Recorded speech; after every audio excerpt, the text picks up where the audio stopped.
Nandurbar railway स्थानकाच्या परिसरात 50 वर्ष जुनं असलेला साईबाबाच्या मंदिर हटवल्याने परस्परांतील नागरिक आणि पोलिसांमध्ये तीळ निर्माण झाले। मंदिर अतिक्रमण जागेत असल्याने अमृत भारत योजना अंतर्गत स्थानकाच्या सुशोभीकरण केलं जात आहे। यामुळे मंदिर काढण्यात आलं। नंदुरबार रेल्वे स्टेशनच्या परिसरातील साईबाबांचे 50 वर्षाहून जुने मंदिर आज रेल्वे प्रशासनाने पाडले आहे।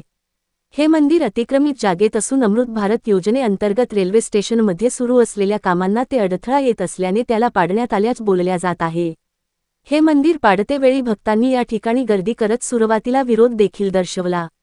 मात्र रेल्वे पोलिसांच्या तगड्या बंदोबस्तात साईबाबांचे मंदिर पाडण्यात आले आहे। याबाबत रेल्वे प्रशासनानेचे कोणीही बोलण्यास तयार नाही, तर दुसरीकडे भक्तांनी याबाबत नाराजी व्यक्त केली आहे। रेल्वे हद्दीतील नेतेमंडळीची पक्की अतिक्रमण काढण्यात असमर्थता दाखवणारे रेल्वे प्रशासन जुन्या मंदिरावर हतोडा चालवत असल्याने याबाबत देखील कारवाईची मागणी भक्तांकडून होताना दिसून येत आहे। साईं बाबा का मंदिर 50 साल से है।